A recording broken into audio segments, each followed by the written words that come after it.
Oh, so much gratitude to Jan McPherson. What wonderful talent she brought to us today. So when I was in college, in my sophomore year, the summer of starting my sophomore year, I went with 3 other friends to Denver's Elitch Gardens to ride the roller coaster. They had and still have, one of those old white wooden roller coasters. And on that day, it was the end of the day. There was hardly anybody around on a weekday in the summer.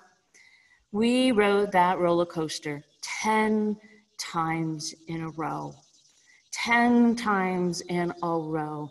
So you can imagine when I first started to read that poem that Chris Hewitt read for us, I knew I could relate to the poem. The words about feeling like I couldn't let go, that I was forced to stay in the car and see how the scene would play out, yet also waiting for the ride to end. I was half wishing it would also keep going as much as I needed it to end. I wasn't really able to let go in many ways. Now, I couldn't do the no hands ride. It was white knuckle all the way. My eyes were wide open at the apex of the hill, while white fear and rational words were slamming into me that this was a stupid thing to do as I looked straight down, and I plummeted again and again. Every time the cars stopped, we did have to get off, and then we ran around back to the beginning to get back on again. No one else was in the park, so we just kept getting back on. We weren't ready for any post-analysis reflection. We were addicted to the adrenaline rush, and we wanted to avoid the nausea that inevitably comes when you let the adrenaline calm down. We weren't ready for the wobbly knee stumble away from our sheer joy and terror.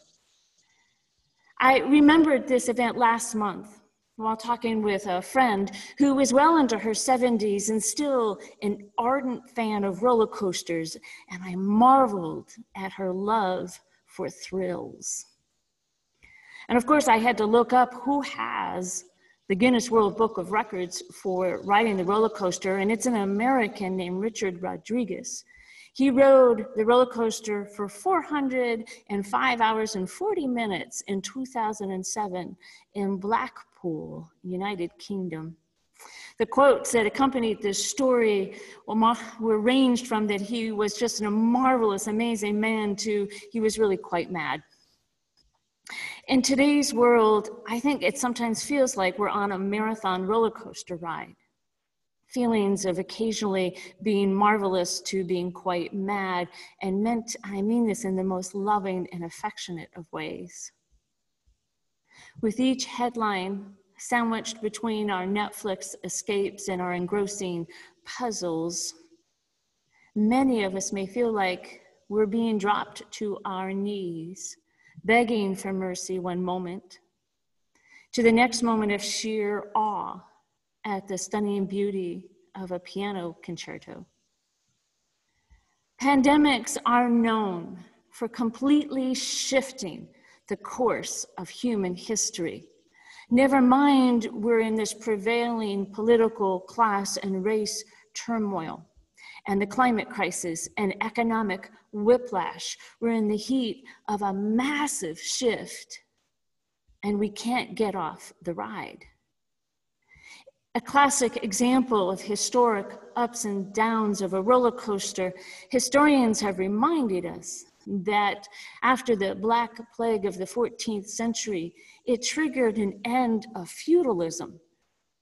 It triggered a medical revival not seen since the Greeks, pushing us out of the Dark Ages, and it triggered the emergence, of the Renaissance, among other things. But hey, why stay restricted to the roller coaster, I asked myself. If we manage to get off and wobble our way around, we could take a turn in the Hall of Mirrors, full of confusion, misleading information, false turns and dead ends resulting in crashes into sharp and painful landings.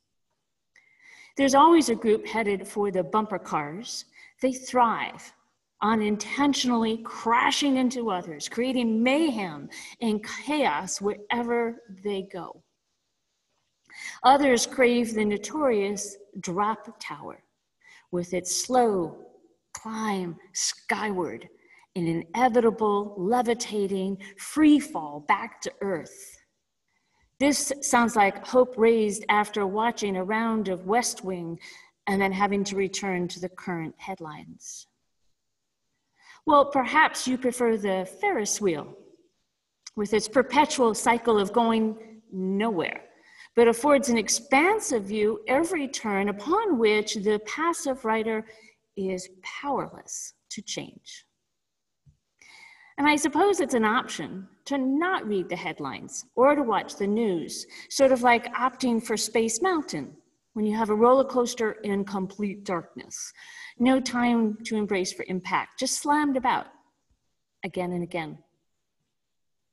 And there's always the swing ride, the adult version of the classic playground set, a sort of preparation for the ups and downs of life that we start as babies in the living room.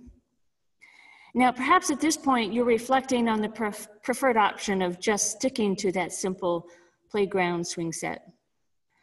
Besides the risk of falling off and landing with a fractured ankle, you may be onto something really important, a gentler lesson than the amusement park can provide.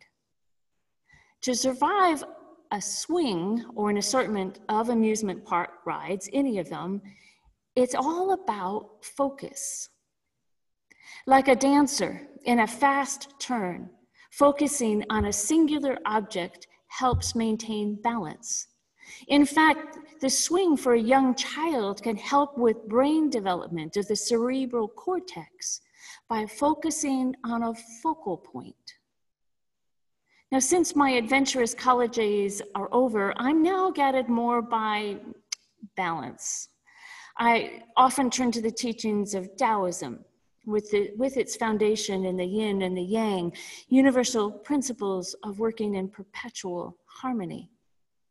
Taoism teaches how much our perception of the universe matters, how much we can control and not rely on powerful external forces thrusting us about.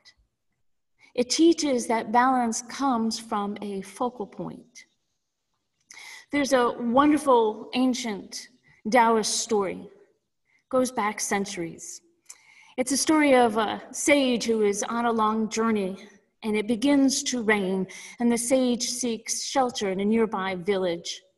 As the sage is walking through and into a local tea shop, he sees a woman in the corner crumpled in a heap, and she's sobbing, uncontrollable. He asks the vendor, and he said, "Please, what is wrong with this woman?" And the vendor says, "Oh, she's always like that. We just call her the sad lady because she's always crying." Well, out of deep compassion, the sage goes over to the woman and says, "Please, what is wrong?" And the woman looks up so sadly, and her eyes covered with tears, and says, "Oh, it is raining outside, and you see, my oldest son, he sells fans in his shop, and people don't buy fans in the rain. He only sells fans when it is really hot outside. So his business today is awful, and it just breaks my heart." "Ah," said the man, "I could understand why, but you know the rain will pass and the sun will come out again, and then it'll be hot and people will need fans." "Oh, yes," said the woman, and she started to cry even more. "But my other son, he has a shop that sells umbrellas. So when the sun is out, he has no business, and it just breaks my heart." "Ah," said the sage, "I see. I wonder, would you take me to the shop where your son sells the umbrellas?" She complied and took him to the shop, and when they went inside, they saw there was a large crowd there. The son was overwhelmed with trying to sell umbrellas to travelers who had been caught without any cover. He could barely keep up. And the sage looked at the woman and said, "Look how busy his business is." And the woman looked closely. and a smile broke out on her tear-filled face. Later that afternoon, the clouds cleared and the sun came out, and the sage turned to the woman and said, "Would you please take me to the shop where your son sells the fans?" And she did, and they walked in, and there was her other son, overwhelmed with a crowd of people wanting fans, some relief from the hot afternoon following the rain. And the sage said, "Look at how busy your son is." And her smile got bigger. And the old woman looked at the sage, and she heard the instructions, and she took them to heart.